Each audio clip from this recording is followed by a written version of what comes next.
Oromo View, Oromo View,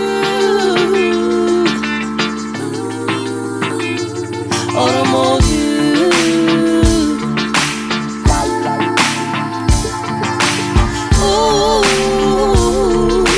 Oromo View. Daawwattoota keenya akkam jirtu nagaan keenya gaba akkuma jirurraa isin haa ga'u jenna har'a keessummaa isiniif qabannee dhiyaanneerra. Keessummaan har'a isiniif qabannee dhiyaannee addee Tsehai Wodajo jedhamti. Addee Tsehai jireenyaan kan Minisootaa keessa jiraattu yommuu ta'u ogummaan immoo kan itti barattee hojjetaa jirtu social worker jedhama. Hundi keessan akka ogummaa kana beektan abdii qabna. Har'a garuu kan as stuudiyoo keenyatti ishee affeerree jirruu fi addee Tsehai dhaabbata Real kan jedhamu kan biyyattii NGO socho'ee hojii guddaa hojjetaa jiru nama hundeesseedha. Kanaaf har'a waa'ee dhaabbata kanaa gadi fageenyaan ishee wajjin mari'achuu fi gara stuudiyoo keenyatti ishee affeerree jirra. Yoo yeroo immoo argannee ogummaa isheerraas waan magaalaa kana keessatti biyya kana keessatti hojjettu daawwattoota keenyaaf akka qooddulleen dhumarratti carraa kenninaa fi amma garuma isheetti isin dabarsa. Addee Tsehai egaa baga nagaan dhufte. Baga nagaan nu eeddani. Baay'ee gammannee jirra. Gara Oromoo View'tti affeerraa keenya kabajjee waan dhufteef hedduu si galateeffanna. Baay'ee si galateeffadha. Waan baay'ee sirraa baranne jennee abdanna. Real kana maaltu si kakaasee naan jalqabdee yoom jalqabdee? Okay. Duraan dursee baay'ee fayyaata carraa kana naa kennu keessaniif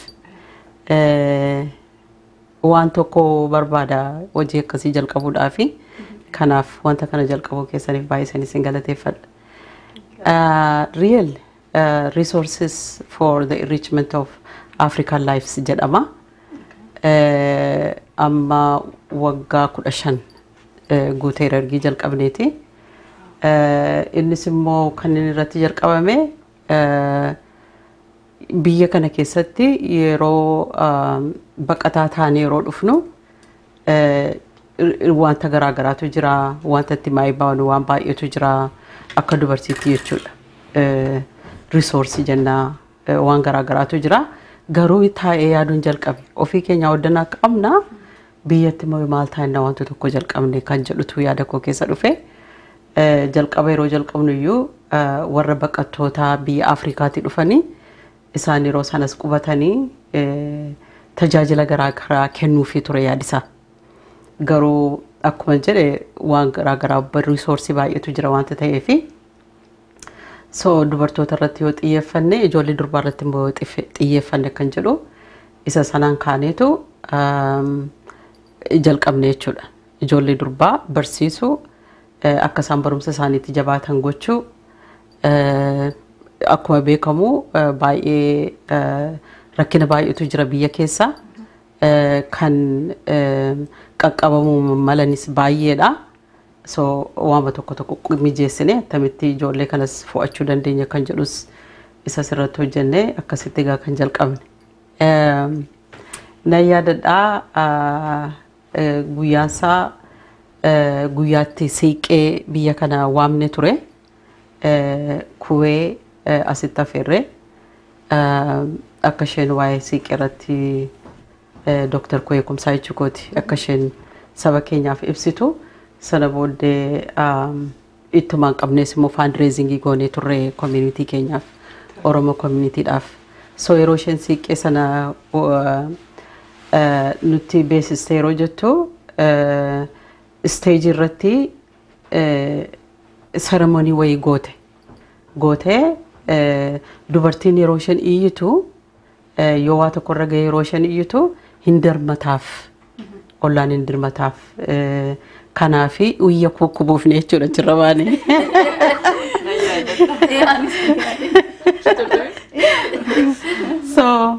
Iyya kana kan faana bu'uu barbaadan nu duukaa bu'uu barbaadan jirtu jennee gaafanneen. Namoonni muraasi dhufan stage irra jechuudha.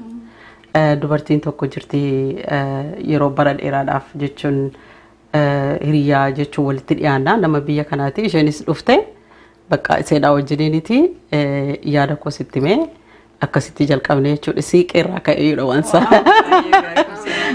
baay'ee namatti tola. Ani sirra deebisee bakka uftee bakka Oromoo keenyarra uftee sin galateeffadha. Nama Oromoo sabboontuu tokko keessaa nama baay'ee si jajuudha. Wanta xiqqootus gaariidha. Haa ta'u malee egaa waa'ee sinqee karaa sinqeen jammaree jetti garuu ati social worker irraa hojjetina wanti ittiin baratte. So kaayyoon kee isuma sinqeema sanarraa ta'eetu moo siluma fedhiisaa qabda moo karaa barumsa keetiin kanatti really kanatti seentee nama gargaaru kan jammarte. Wow, gaffiga. Waan yaadannoo natti kakaase beektaa? Biyya kana dhufeetan yeroo akka social workerummaa kana yeroon baradhu waa'ee family ilaalla, waa'ee maatii ilaalla. Yeroo maatii yeroo laallu maatii keessaa yoo rakkinni wayii yoo jiraate ijoollees irrattis dhiibboo qaba. Isa kana ilaalaan ture, tun ilaalaa turu. Kana booddee bakka attammaa inni maaltu jira Oromoodhaaf dubartii Oromoodhaaf maalumatti jira jedheen ilaaluu jalqabe jechuudha. Yeroon guddadhes waan baay'een argaa guddadhe waan dubartii irratti miidhaa ta'uu egaa waaqayyoon na galatu asitti illee rakkina hin qabnu. So isa biyyaas yeroon ilaalu wanta garaagaraa yeroo ilaalu inuman curious ta'e bakka jechuun hubachuun barbaade waansa yeroo fedha qabatu jira mini maaltu jira jedheen ilaaluu jalqabe yeroo sana kan hin siiqee argee jechuudha. Sana booddee inni baay'ee na kakaase.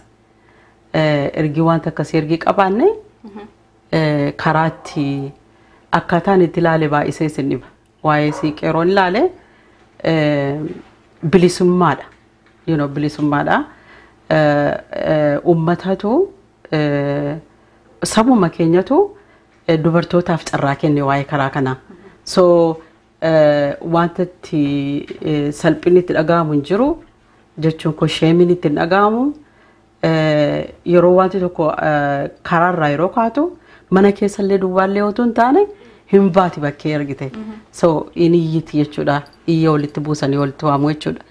Carraa kenneef akka Dr. Kuen jettutti built-in jechuun achuma keessatti wal qabatee jira wanti isaa. Dhiiras miti dubartiis miti sirnuma keenya waanuma keenya waanuma ittiin geggeeffamnudha. Kanaaf inni bade kun attamitti deebi'uu danda'a. Yoo karaan isaallee immoo qorannoo baay'ee barbaadee yeroo dheeraadhaaf irraanfannee daganneen yeroon reediyoo gaazexeessituun ture biyyatti wanta kana dhageessin beekon. Ituun reediyoo Oromoo hojjechaa jiru jechuudha. So yeroo wanta kana argu baay'ee na ajaa'ibsiise yeroo dheeraa fudhachuu danda'a wanta kanatti deebinee madaqnee dubartoo keenya kakaasuudhaa fi saba keenya kaasuudhaaf jechuudha. So isumatu na kakaase by the way. Mee jalqaba yeroo jettu yaada kana refugee dubartoota akkamitti gargaara jennee yaadaa turreetti. Refugee'n kana biyya keessaa ba'eedha miti. Yaadni keessan gaafa sana dubartoota refugee ta'anii baqatanii Minisootaa jiran gargaaruuf ture moo akkamii? Booddee immoo yaada sanarraa kaatee dubartoota biyya jiran dubartoonni keenya ijoolleen keenya midhaa hedduu baay'ee qabu. As teessee dhaabbata tokko dhaabdee biyya deemtee ammana qaqqabuun keessattuu nama tokko taatee rakkisaadha. Garuu ati sana keessa dabartee arragaa dhaabbanni kee dhaabbata guddaa ta'ee jira. Mee sanarraa kaatee akkamitti akka biyyas dhaquu dandeessee san booddee ijoollee sanayyuu argachuun maalirraa immoo kaatee babal'istee sadarkaa keessa dabartee osoo nu tuqxe. Akkuma keessa deemtuuf waggaa 15 jettee egaa 15 saanti hedduudha. Daawwattoonni keenyas wanta ati keessa dabartee sana akka vision godhaniif osoo ibsiteef. Baay'ee gaarii. Jalqaba riiriin yeroo jalqabnu 2002dha. Akkuma siin jedhee waa'ee baqattoota irratti fuuleffachuudhaaf maatiidhuma laalle yeroo sana maatii ilaallee iddoo garaagaraati kan dhufanii barumsa keessattis kan hin arge yeroo biyya ormaa keessa yeroo dhannu biyyuma keessallee ta'ee qomoo gara biraa keessa yeroo dhannu wanti keessa darbinu jira acculturation wanti jedhamu dafaniitti dammaquun jira ijoolleen guddattee wanta biyyichaa fudhachuun jira darbee immoo warri aadaattis sirriitti aadaa isaanii barbaadanii warri afaanii sirriitti hin beekne immoo kanuma isaanii qabatanii taa'uun jira darbee immoo kan dhaqanii kan biyyichaattis madaquu kan hin danda'in kan ofiis qabatanii deemuu kan hin danda'in isaan immoo gidduutti hafu marginalized ta'u jechuudha isaaniin so attamitti namoota kana warra marginalized ta'u gargaarree warra namoota kana wajjin hojjetan training ilaana kan jedhu ture jalqaba jechuudha yaa akkas ture so sana booddee garuu wannoo keessa darbine organizationii keenya iyyuu yeroo real akka kanatti jalqaba yeroo hundeessinu yeroo gara kan ijoollee durbaatti xiyyeeffachuu keessumaa immoo gara biyyaatti yeroo xiyyeeffachuu barbaanne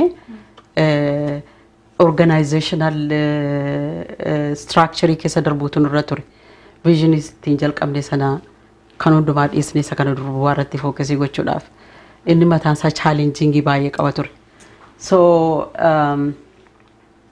egaa dhaabbata yeroo dhaabanii wanta keessa darban wanta garaagaraatu jira yoon kana kaasee jechuudha sababi isaa visionii qabaachuutu sirra jira mishinii qabaachuutu sirra jira strategic planii baafachuutu sirra jira akka sanatti immoo na deemtu yoo ta'e boordiidhaa wajjiniinis boordii fidde wanta ta'ee fi rakkina qabaachuu danda'a argite so attamitti wal simsitee akka inni transparentii ta'e qulqullaa'ee kan deemu gochuutu sirra jira jechuudha isa keessa darbineera yeroo isa kanatti dhufu so yeroo biyya akkuma jedhe waggaa 15 dubartiin isheen jedhu kana maqaan ishee aan jedhamti yeroo maastersii baruu field supervisory koo turte innis seenaa mataa isaatii qabatamitti akka wal argine is very baay'ee nama ajaa'ibsiisatamitti akkan ishee arge seen piiskoorii hojjetti ture waggaa dheeraa booddee fuuldura so dhaabbata sadii duwwaatu hafe kan hin keessaa filachuun irra jiru fiildii hojjechuudhaaf mucaan koonni dhumaa innama waggaa 26 ta'ee mucaa waggaa 2 ture so dhaabbata sadii duwwaatu ture sadan sana keessaa tokkoon filadhe jechuudha ani hin beeku isa kan naquyyuu so ishee dhaabbata ishee dhaqee jechuudha akkasitti firoomne biyyas beetti wanta ta'ee fi isheedha wajjin hin deemne gaa deemne biyyatti jalqabaa makaan yesus keessatti akkasuma waa'ee ijoollee durbaa fi dubartootaa irratti hojjedhe yeroon high schoolii fixee jedhu egaa wannoon sun jira beekannoon sun jira connectioniin sun jira lafa beekanii ka'uun immoo jira kanaaf gara dhiya wallaggaa deemne jechuudha najjoo bakka dhalatoo kootii deemne achitti dhaabbata makaan yesus kan jedhamu isaanii wajjiniin hojjechuudhaaf namoonni kana keessatti qooda fudhatan namoota baay'eedha amma fakkeenyaaf asuma taa'ee caaliis ilaalaan jira abbayeensaa yeroo sana qeessiffaa pirezidaantii turan na 98 pirezidaantii turanii 98 dhanatti fakkaata yaa isaanii wajjin isaa sobnee turre jalqabu waayyoo qeessi yaada isaan qeessi malkaamuun darbees namni garbiraan tokko advisory boardii keenya irra turan by the way asumatti jechuudha so achii jalqabne sana booda achi deemneetu isaanii akka isaan yaada isaanii nuu kennan goone yaada keenya fudhannee dhaquu duwwaa otoo hin taane attamitti walii wajjin hojjennaa yeroo wanta kana mijeessinu hammamtu barbaachisaa yoo hammam laanneef wayyaa ijoollee durbaa kanaaf jechuudha akka kana isaanuma wajjin walii wajjin hin taane jalqabne jechuudha najjoorraa jalqabne sana booddee Boojjiin deemne, sana booddee Naqamteen deemne, sana booddee Gimbii deemne. Gimbiin rakkina mataa isaatii godhate isa yoo yeroon isaa nu hayyame nan dubbadha. Isa sana dhaabuutu dura ture. Inxooxxoo Buraayyuu Kattaa bakka Kotobee jedhamu Hoosaanaa bakka jedhamu. Hoosaanaa kana yeroon high school yeroon fixee jedhu achitti jalqaba hojii kan hin jalqabe jechuudha. Kanaaf hin beektan. Viizhiniin isaa hojjamatti jalqabe jechuudha. Daddaa ijoollee durbaa hojii inni hojjedhan ture dubartoota hojii inni hojjedhan ture jalqabumaayyuu. So akka kanatti kan jalqabne wal fudhatee kan inni dhufe. Egaa tooftaa baafne kiraateeriyaan maayin waan ittiin ijoollee kana fo'annu. Maal jennee ijoollee baay'ee barumsa isheetti cimtuu kan taate. Darbee abbaaf yookiin haadha kan hin qabne. Sadaffaa yoo dhumallee abbaaf haadha yoo naa qabaatanii baay'ee disadvanteejii kan ta'an. By the way ijoollee keenyatti carqii moofaan uffifnu yeroo achi baasnu maaliif ijoolleen kun maal nuun jedhu isinitti fakkaatan. Ani hiyyeessa miti. Ani nama abjuu qabuudha jedhu. Wow. So that's akkasitti kan nuyi hojjennu argite. So it's from scholarship ida. Akka scholarship itigaa so mucaa tokkoo fi maatii dhuma isheeti kan nuyi irratti xiyyeeffannu. Maatii ishee kana keessa immoo ijoolleen obbolaa dhiiraas qabdi. Firoonnis hin jiru. Max minimum garuma afurii faan ta'u maatii keessa. Afurii yookiin shaniin ta'u isuma qaqqabaa jechuudha wanti kun. Bal'aadha wanti isaa. Ani isuma jetti kanarraani akkamittiin ulaagaa maalii guutuu qabu ijoolleen kun riilii keessa galanii gargaaramuu danda'amu. Okay. Ulaagaa amma irratti dubbachaa ture jalqabee kutaa ja'a. Kutaa ja'a yeroo ga'anii akademik yookaan muuxannoo isaanii hin argite. Lammaffaa immoo yoo gargaarsi kun hin jiru yoo ta'e booddeettaaf hin fixan jechuun ittiin fufan barumsa isaanii kan jedhu ulaagaa kana guutuutu isaanirra jira. Kutaa ja'affaa qarooma qabaachuu fakkeenyaaf ijoollee 50 keessaa 15ffaa 16ffaa bahuutu irra jira kutaa keessaa jechuudha. Baay'ee qabxii gaarii qabaachuutu irra jira yaa. So ijoolleen kun manuma warra isaanii taa'u moo qofaatti fuudhamaniitu kan isaan kana gootan? Manuma isaanii taa'u. Sababi isaa isas riisarchii irratti hundeeffamne wanta irratti ofii kootii argee yoo ijoollee mana keessaa baaste tokkoffaa jaalala maatiidha wajjiniin ta'uu yeroo dhaqxee qofaa ishee taatus immoo wanti irra ga'u wanti garaagaraa wanti baay'ee jiraachuu danda'a wanta ta'eef maatiidhuma yoo abbaan haati irra jira yoo ta'e firoota wajjiniin firoota irratti xiyyeeffanna. Baay'ee isuma jettee egaa maatiidhuma gargaartu yoo silas maatiin yoo rakkoo yeroo qabaatudha miti kan ijoollee isaa barsiifachuu dadhabu akkuma ati jettee kana maatii gargaartu maatiin immoo yeroo gargaaramu ijoollee isaa barumsatti erguu danda'a. Sanatu barbaachisas akkuma ati jettee ijoollee maatirraa adda baasta taanaan rakkoon biyya kanas kanuma they encourage ijoolleen akka maatii wajjin guddattu maatii support gochuudha. Yaada baay'ee gaarii kanarratti kanneen dabaleessi gaafachuu barbaadu rakkoon namni hundi yaadanuma qabaata. Waa gargaaruuf garuu waa gargaaruuf immoo dinagdee barbaachisa.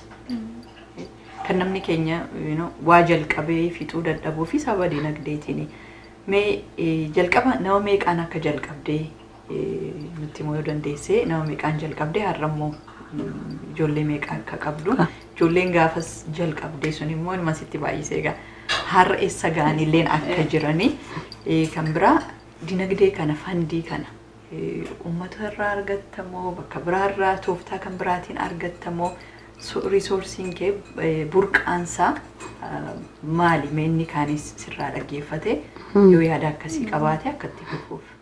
Okay. Yeroo dhaabbata tokko yeroo dhaabanii jedhanii namoota achi keessa hojjetan nama barbaachisa. of kennuu barbaachisa. Ofii kennuu barbaachisa. Ergi wanti tokko xiyyeeffatte wanti sun garaa kee keessa yoo jiraate eenyuma of kuttaa jechuudha. Kanaaf asiiti nama mindaadhaan hojjetu hin qabnu nuyi. Anis yeroo irraa faayyuu miti. Yeroo irraa faayyuu jechuun hin danda'a. Tola toltummaan hojjedha. Biyyas yeroo deemu vakeeshinii koo fudhadhee deemaa jechuudha. Malee mindaan kaffalamu jira. Tokko faandingii jiru kan nu akka nuyi maaneejii goonu akka nuyi ittiin hojjechuu dandeenyu kan godhu isa. Over administrationii geggeessuudhaaf kan ta'u mindaan hin jiru jechuudha addan. Okay. So namootatti amma baay'ee kan isin dhibu bakkeetti hin baane nuyi. Bakkeetti hin baane jechuun hin danda'a. Kaniin kana jedhee fi hiriyaa namoota beeknu. Boordiirra kan jiran namoota isaan beekan hiriyoota isaanii maal jedhu afaaniin walitti daddabarsuudhaan akka kanatti organizationin kun kan inni hojjechaa jiru. Hamma ammaatti wanti tokko rakkina qabnu waa'ee faandingii. Yeroo jalqabnu ijoollee 15 jalqabne ijoollee 15 yeroo isiniin jedhu gaa'ee maatiin jira. Kan immoo wajjiniin hojjettus jira. Administrationii yookaan achi hojicha kan geggeessuufis kan kennamu jira. So isa jalqabne waggaa lammaffaa irratti tokkotti daballee sana booddee boolma duukaa 3tti daballee 4tti daballee sana booddee 8 9 turre. Amma ijoollee 120tu keessa jira. Yeroo hundumaa waggaa tokko keessa ijoollee 120tu jira. Garuu warri dhaqanii keessaa baratanii deeman immoo iddoo isaanii immoo buufna. Iddoo isaanii buufna. So amma ijoollee 400 gararraa qabna. Warra eessa gaanii yeroo jettu yeroo baay'ee naan kan na gammachiisu isa argite. Kan injineeringii garaa garaatiin kan eebbifamanii hojii jalqaban jiru. Mechanical engineering, water resource engineering, engineeringin baay'eedha biyya keenya baay'ee ta'e. So engineeringidha. So kan so isa kan amma barsiisota baay'ee qabna, neersota baay'eetu jira kan fixanii jalqabanii. Waggaa darbe kana dhuma jechuun jalqaba mana barumsaa waggaa kana ijoollee 14 yuunivarsiitiitti argine. Yaa ijoolleen kun iddoo garaa garaa deemanii waggaa kutaa 6ffaatii jalqabanii hamma kutaa 12tti nu duukaa jiru.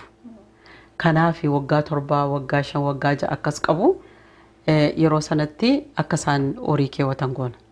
By the way attamitti adeemsifama yoo jettanii horiin ergamu keessaa hammi ta'ee maatiidhaaf dhaqa.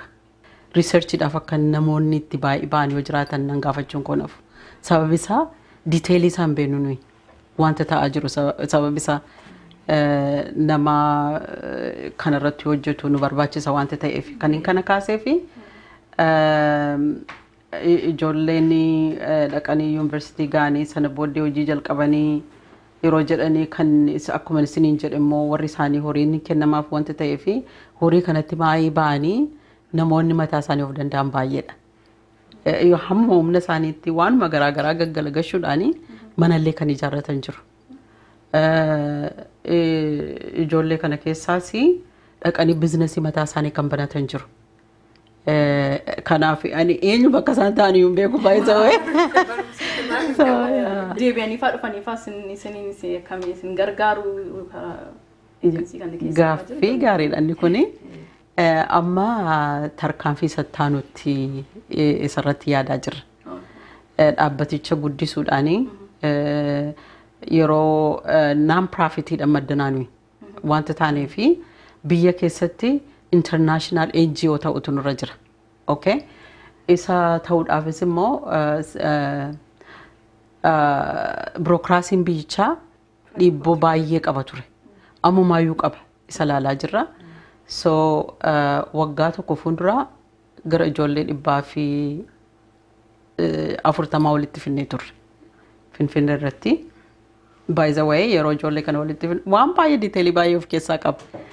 Yeroo walitti finnu ijoolleen gara Oromiyaatii dhufanii Oromiffaadhaan haasa'u, ijoolleen iddoo kaanii afaan Amaariffaatiin haasa'u, kan nuyi workshaappii goone illee afaan lachanuun ture Finfinnee irratti. So amma ijoolleettiin maal jedhanii nuyi itti darbuu barbaanna. We want to give back. Nuyi gochuu barbaanna. Mootummaanis biyyis nu baruutu irra jira. Anamma isaan obbee kan ittiin eegee jechuudha. Kanas bakkee baasuudhaaf so amma yeroon deemu tarii miidiyaatti ba'uun keenya nafuun natti fakkaata. Nu qopheessaa jiru. So beekamanii dhaabbatanii ofii keenya dhaabbata taaneetu itti fufnaa jechaa jiru. Fakkeenya akka isaaniif ta'utti anis yeroon kutaa 8 yeroon barachaa ture. Manni barumsaa kutaa lammaffaa nu biran jiru. Gimbii deemuutu nurra jira. Najjoorraa kaanee jechuudha. Yeroo sanaa achitti na erguudhaafi maatiin koo sammaa kanatti qabeenyaan qaban ture. Kanaaf anaan faranjii tokkotu na gargaare by the way. Kutaa 8 jalqabe. 8 jalqabe. Yeah, Facebook irratti baasee ture. Yeah. Start reading Okay, yeah. So, amma dubartiin kuni waggaa 20 yeroo biyya keenya dhuftu sana booddee xalaayaan itti barreesse akka na gargaaranii fi na gargaartuu fi sana booddee juma ja'a duwwaa turte yeroo achi biyya sana hamman 12 fixutti na gargaarte. So, kanaaf isa kanan itti majoolleetti. Dubartii kana waggaa 25 booddee Anyaan naa barbaadde Swidiniidha argadhe jechuudha. Sana booddee biyya deemte biyyatti wal argine. Ammas immoo yeroon Anyaafaa jechuun mucaa koo ilaalu yeroon Swidinii deeme wal argine. Amma isheen deebite ijoollee yu gargaaraa jirti jechuudha biyyatti. So isa kanan itti majoolleetti argite. So inni kun immoo isaan kakaasa. Fudhachuu duwwaa utuu hin ta'in deebisanii kennu. Deebisanii kennu kana achuma ituudhuma yoo dhaqanii baratanii mindaa argachuu duwwaa utuu hin taane yeroo ammaa kana namni yeroo dhaqee namarratti yeroo hirkatu yeroo tokko namuma sana ilaaleetu dhibaa. Kanaaf ijoolleen kuni akka isaan isa sana ammumaa yoo kaasanii baran wanta goonee fi ofiima isaaniitii of jalatti ijoollee gargaaru achuma.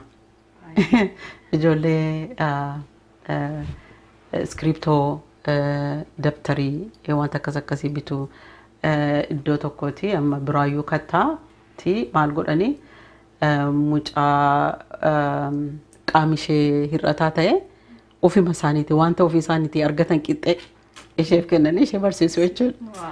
Iddoo tokko immoo bakka Hosaanaa jedhamu hin ba'u waggaatti al tokko ba'aniitu namoota karaarra jiran gargaaru. Hospitaala dhaqanii nama dubbisu mana hidhaa dhaqanii nama waa geessanii gaafatu warri mana hidhaa jiranii warri Hosaanaa jiran kuni ofima isaaniitii fi conscience isaanii sammuu isaaniitti deebi'anii isin attamitti nu gargaaruu dandeessu. Akkas baay'ee waan garaagaraa hojjechaa jirti ijoollettiin baay'ee nama gammachiisa. Baay'ee nama gammachiisa. Ammaati yeroo anyaanyaa jechuudha daawwattoonni keenya eenyu dheedhanii gaaffiin akkasii sammuu koo keessa dhufe anyaanii haadha manaa mucaa kee hangafaati. Nuuf immoo addooyyee keenya nama Swidinii nama baay'ee Oromoo gargaaraa turte jaallattu ammalleen waliin jirtuudha. Guyyaa tokko sagantaa kanatti fiduun keenya hin oolu. Kanaaf isumaan deebisee wanti hojjetamaa jiru baay'ee guddaa akka amma nutti jirtu kun fakkeenya namni hundi irraa argee himamuudha. Aadaa ta'ee Oromoo keessatti waan guddaa hojjennaa garuu baasnee hin himnu. Sun immoo akka inni kaan irraa baratee hojjetu babal'isuuf danqaa ta'aa jira. Inni kaan immoo waan xiqqoo hojjetee biyya kanatti beekame waan xiqqoo yoo hojjette si jajjabeessu. Waan sana magnify godhanii inni kaan immoo akka irraa baratu godha. Kanaaf kan kee kun baay'eema fundura ba'uu qaban jedha. Baay'ee waan humanitarianitiin amana.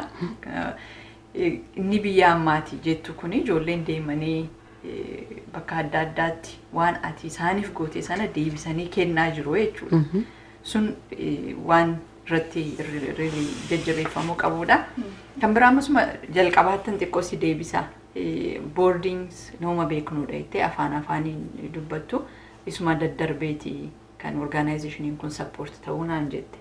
So warra boordii warruma ati beektu kanatu maallaquma xixiqqoo walitti qabu kanaan deemtanii gargaartu sababni isaa waan baruu qabnu tokko jira aadaa amma inni jawaa softaa inni jawaa saa jirramti waa'ee non profit namni keenya psychology sammuu keessa jiru maallaqa guddaa qofatu yoo jiraate waa godha garuu haala rakkoo waan tokko hin qabne keessa isuma qabdu sana waan baay'ee hojjechuu dandeessa.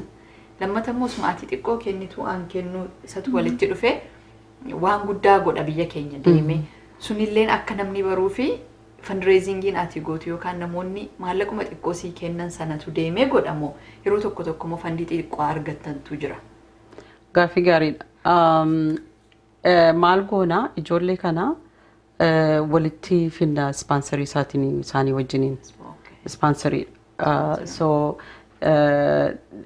gara ispaansarii 150 faa qabna amma. Isa sin caalu sabab isaa gurmuudhaanis gargaaruun hin danda'ama. Okay? So akkasitti walitti finna waanta ta'eefi fundingiin keenya akkasitti adeemaa jechuudha. Sponsorship.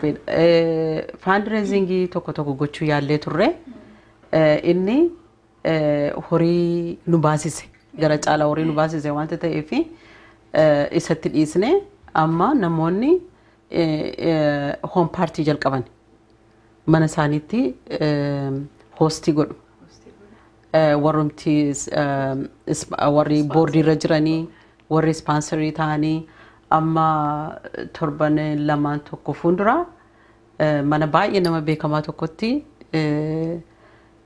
asii positionii guddaa qaba state secretary ture. Inni fi haati manaa isaan gargaaru wanta ta'eef mana isaatti namoota waamanii for the first time nama tokkoffaa resourceful akkasii ta'anii takka mayyuu argine hin beeknu. Baay'ee dhufanii sana booddee isaanis contribute godhanii wanta achi dhufu yoo dhaqee sponsoroonni qabaatanii miti amma jirri ijoollee kana gargaaran by the way. Amma dubartii baay'ee isaaniitu jira amma dubartii tokkotu natti yaadatama iseen ofiiseetiif iyyuu nama qaama hanquu qabudha. Okay? Ijoollee sadaffaa gargaaraa jirti. Yuunivarsiitii gashite jechuudha. So akka kanatti kan hojjennu biyya keessaa nama 9 mindaadhaan hojjechiisna. Okay? Isaanis immoo ispaansarii qabu. Yoo dhaqee akkuma jedhe yoo hanqate immoo karaadhuma akkuma isiniin jedhe kana non designated kan ta'e sponsorship yoo hir'ate akka kana namoonni forward dhufanii nu gargaaranis jiru argite. So amma grantiin barreessine nuyi by the way amma ammaatti waggaa 15 gidduutti grantiin barreessine nuyi. Tokkoffaa yoo international NGO taate iddoo garaagaraatti argachuu dandeessa. Yoo lookaalii taate biyya alaatti fokkasii goote yoo ta'e garuu hamma kanatti hin argamu. Isa wannoo isaan fudhannee riskii isaan fudhannee kana giraantii barreessuudhaaf. Namoonni boordii irra jiran kuni jalqabaa kaasanii amma fakkeenyaaf namni horii nuu qabu. Nama horii jechuun kaampanii guddaadhaaf hojjetudha. Horii miliyooniidhaan sochoosuudha namni kun he is a controller. So isatu an horii keessan galu by the way. Voluntaryidhaan. Yeah. Horii keessan galu yeroo dhufu horichas yeroo erginu yeroo ergamuu isaa duwwaatan konfirmii godha ijoollee warra hojjetanii wajjiniin akkaawuntaantiin jira achumaa jechuudha. Program administratoriin jira. Kan tolaa toltummaadhaan nu wajjiniin hojjetan gara 50 ta'u. Achumaayyuu jechuudha. Isas barsiisnee argite akka isaan. Amma waan guddaa barree miti. Namni maallaquma qofa erguudhaan miti. Sponsorshipii barbaadde itti gaafatamummaan isaa abbaa maatii sana sponsor godheedha jechuudha. Ji'aan eegee yookaan yeroo dhumaatti arreenji ta'eetiin abbaa sana gargaaraa isin walitti fiduudha jechuudha. Namti keenya jira amma namooti keenya kan waan iddoo akkasitti qodafatan moo gara caalaa warma adii biyya kanaatti nama alaatti kan godhu. Gaaffii gaariidha kun. Amma gara keessanittis hin deebisuuf na jedhe.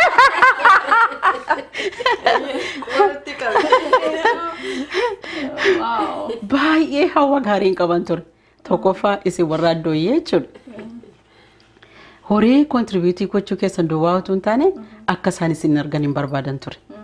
So jalqabaa mucaa isin jalqabaa najjoorraa gargaartan jirti. Aluma tokko. Sana booddee deddeebi'ee wannoo isin hin jenne garuu isin barbaadu horii keessan utuu hin ta'in meentorii ta'uu keessan barbaadu. Kanaaf piikchariin illee jira yeroo sana kan hin kaase jechuudha. Kitii qopheessitanii isa laannee fi baay'ee gammadanii mucaa isin gargaartan immoo doolarii 20 keessa keessanii ergitan xalayaa yeroo barreessitaniif yeroo jalqabaati isheen doolarii majaan arguu ishee kun maal jette? So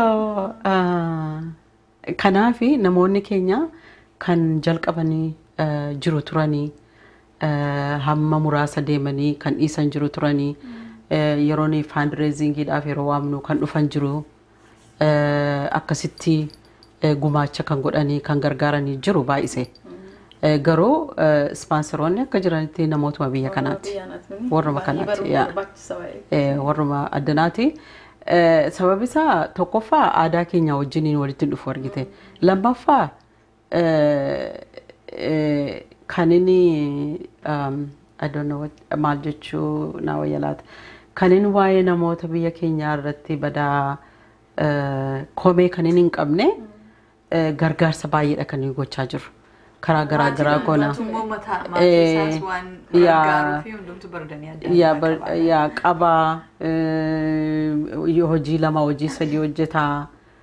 So amma yeroo gara sattaanutti yeroo ceenu kana baay'ee abdii cimaatu jira. Abdii cimaadhaan hin dubbadha. Waa'een sponsorshipiin sanaayyuu suuta hafuun isaa nafu. Sababi isa maanejii gochuun baay'isee nama rakkisa. So yookiin fundraisingidha yookiin grant writingidhaan wanti hojjetamu isa kanas hin dhiisna jechuu kootu hin taane garuu abdii baay'eetu jira akkuma isinii jedhee nama positionii guddaa qabu mana isaa kan deemne suni namoota baay'eetu wajjiniin wal barree amma NGO irratti isin gargaarree dhaabdanii giraantii abdii kan nu kenne jira. Kan kanaan dura Zaayirii biyyise PhD barachaa jirti Virginia jirti. So keettoodhuma kanaan wal qabanne iseen proogiraamii baay'ee bareedaa tokko qabdi Zaayiriiti. So isheedhaa wajjiniin hojjechuudhaaf irratti qophaa'aa jirra. Boordiinis itti dammaquutirra jira baruutirra jira jechuun biyya sana hin beekan wanta ta'eefi wanta jiru wanta garaagaraa jiru birookiraasii jiru waa'ee NGO dhaabuu kana xinnoo isaanitti jabaatee jira. So garuu isarratti xiyyeeffannaa amma. Warri gargaaran kun amma qaamaan ijoollee sana arganii beeku warri asii godhan. Waggaa darbee dubartiin tokko sadiitu nu duukaa deeme. Amma carraa akkasiis yoo badnee fi kan deemanii jiraatu. Baay'ee yeroo dhaqanii arganii jedhanuma baay'isanii hamma kan hin jedhamnetti gammadu argite. Egaa hamma ammaatti kan isin gammachiisu kan hundumaa keenya gammachiisu doolaarii miliyoonii tokko guuteera kan nuyi ergine ammaatti jechuudha biyya sanatti. Baay'ee namatti tola. Egaa daawwattoota keenya kanarraa arganii akka gargaarsa kana gochuu hunduma keenya gaafata kuni koominitii Oromoo koominitii guutummaa biyyuma Itoophiyaa guutummaa wal gargaaruu jira. nam dubartooti baay'ee rakkatan jiru ijoolleen baay'ee rakkatan jiru ati immoo akka nama tokkootti yeroo kee dadhabdee fedhii keetiin kana gochuu keetiif baay'ee si galateeffannaa waan itti dabaltan qabdu. Wanti dabalulleen hin jiru waan tokko yoo akka dabaltu kan hin barbaadu ati social workeridha biyya kanatti namni ogummaa social workerii immoo yeroo baay'ee baratu nama garaa laafaa ta'ee nama fedhii nama gargaaru qabudha. Ogummaa kee dur immoo joornaalistiin tureetti garuma keettiin faafanii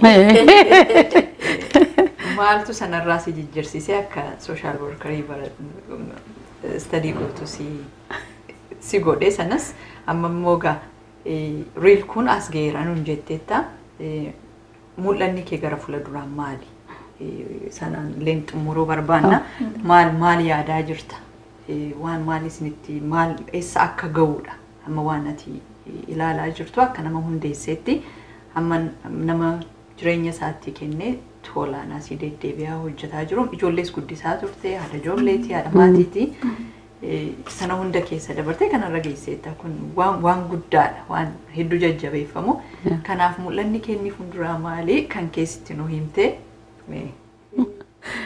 gara sagantaa keenyatti gaaffii yeroo gaafatu argite deemeetu yaadannoo kaasa waa'ee gaazexeessummaa jechuudha yeroo biyya kana dhufu ani na dhukkubeeti kan hin dhufe by the way pituitary tumor yookaan kan sammuu qabde jedhameeti kan hin dhufe dhuguu ammoo qaban ture qoricha fudhadhee biyyatti deddeebi'uu si barbaachisanaa jedhanii waggaa 2 kana akkaataan itti kana danda'uun qabu waan ta'eefanii murteessee asitti hafee jechuudha. Asitti hafu kootiin baay'ee kan hin gammadu amma maatiin koo maatii ijoolleenis heerumtee maalii taate gara 34 taate anyways maal ta'ee mee qoy gaazexeessitummaa kanan ta'an jedheen so asumatti iyyuudha asitti so WCCO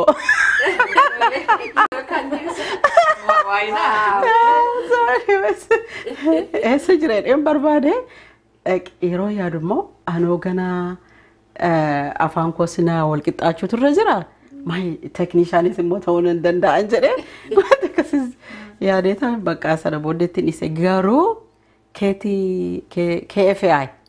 KFAI yaaleen ture garuu mucaa xinnoon qaba wanta ta'eef isa itti fufuu hin dandeenye jechuudha akkasumatti itti dhiisee qadaadee kaa'ee waa'ee gaazexeessitummaa waa'ee hojjettuu sabaa ofiin jenna social worker hojjettuu sabaa kana women in transition kan jedhu programii tokkotu ture akkuma biyya kana dhufeen jechuudha sana booddee inventory waa'een godhadhe inni ilaalu where are skilling kee eessa yeroo maal faa yeroo hojjettu maayini strengthening kee yookaan muuxannoon kee jabinni kee eessarra jira kan jedhu isa ilaalee jennaan isatti ba'ee jechuudha social worker itti ba'ee sana booddee isa dura businesses na yaadan ture ammayyuu isa gadiin dhiisanii jira by the way isa wagaa so Horn of African and Associates kan jedhu bannee nyaata qopheessinee nyaata kana lafa eventiin garaagaraa jiru itti hojjechuu jalqabnee turre itu isa hojjennee jalqabnee jirru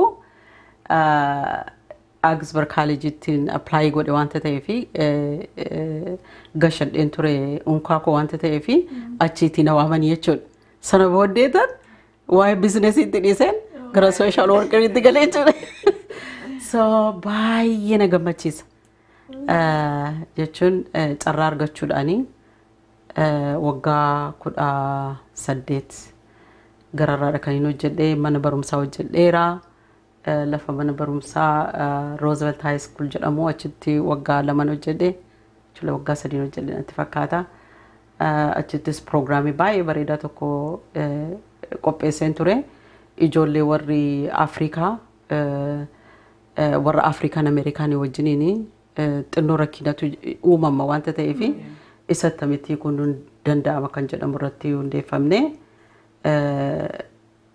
Pan African Elders and Parents kan jedhamu qopheessee achitti ijoolleen keenya akka isaan wal baranii Itoophiyaa ma keessaa dhufuudhaan illee rakkina baay'ee keessa darbine hundumti keessan akka beektanii so ijoolleen keenya immoo rakkina sana keessa darbu waa'ee eenyummaa isaanii ani maali jechuun jira isaan achitti akkasiin hojjedhee sana booddee addaapshinii ijoolleen biyya kanaa yeroo garmaleetti darbamu maatiinis ollaanis ni ilaala manni barumsaas ni ilaala sana booddee gara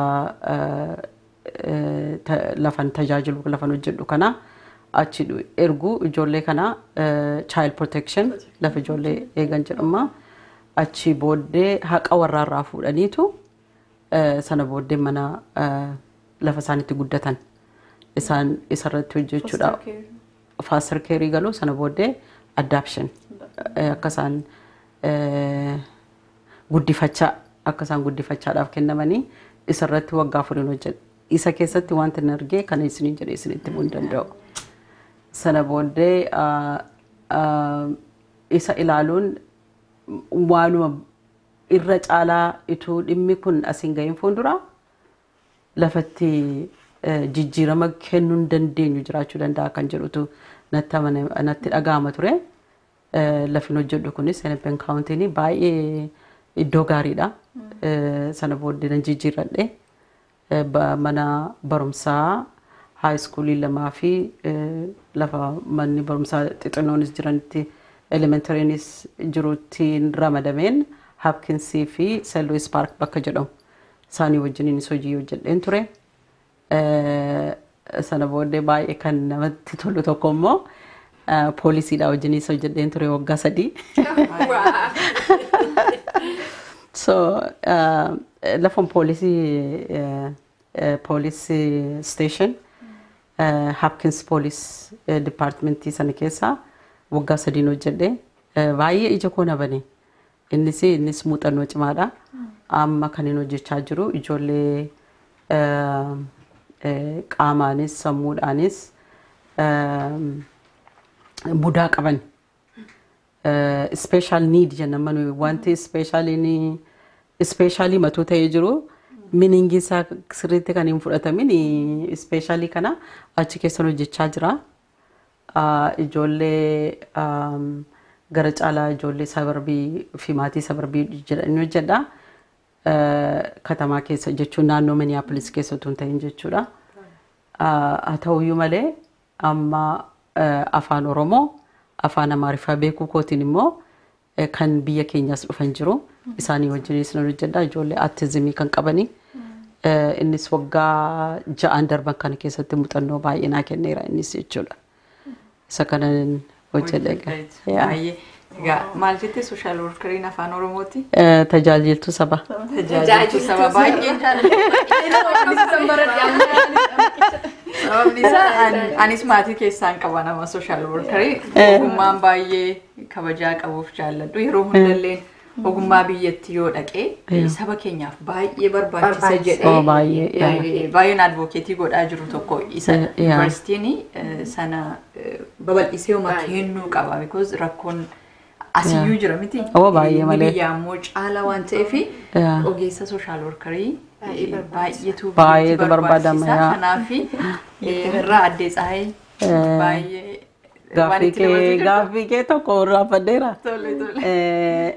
nama wanta kana wasiin geesseetta gara fuulduraatti maalii kan jedhu ani baay'ee kan hin hawwu dhaabbata kana biyya keessa asiis taanaan fuudhee kan itti fufu dhaloota itti dabarsuu isarratti hojjechuun barbaada darbee waa'ee bizinesii kana gadi hin dhiisne wanta ta'eef actually early retirement fudhachuun barbaada bizinesii hojjechuudhaaf asittis biyyattis akkasii yaadaa jira egaa isa kan immoo namni yaada waaqayyo moo fixaan baasaa jedhu baay'ee gammadna waaqayyo waan yaadde kana akkuma amma yoonaayyuu si guutee jira isa fuulduraa immoo akkasiif guutuu abdiin qaba kana booddees immoo baay'ee akka hojjettu saba keenyaaf baay'een abdii qaba kanaaf View kana Oromo View waamicha keenya kabajjee dhuftee waan gaarii waan bareedaa kana waan nu wajjin qooddeef baay'ee itti gammanneerra hedduu si galateeffanna gara fuulduraattis immoo si waamuun keenya hin hafne baay'ee fayyaata kanas babal'istee miidiyaan illee beekee namni keenya sabni keenya biyyaa beekee akka keessatti qoda fudhatu karaama kanaan anis ergaa keenya dabarsuun barbaada sababni isaa barsiisuuf as jirra biyya keessa jirta waan guddaa hojjetaa jirta uummanni biyyaa kana baree gargaarsaanis haa ta'u warri tajaajila illee fudhachuu barbaadanii akka gara real deemtanii tajaajila fudhattan kanumaan dhaamsa keenya dabarsaa sagantaa keenya har'aa kan Oromo Views asumaan xumurraa goolabnaa egaa maqaan koo aanneedha talilee fi lalistuu akkasumas kan sagantaa kana waraabee edit godhee babbareechee gara keessanitti kan yeroo hunda isiniif dhiyeessu caalee yaada isaan fuuldura keenya jira isa seelduu galateeffannaa amma sagantaa keenya itti aanu walitti deebinutti kanumaan nagaan nu turaa isiniin jenna.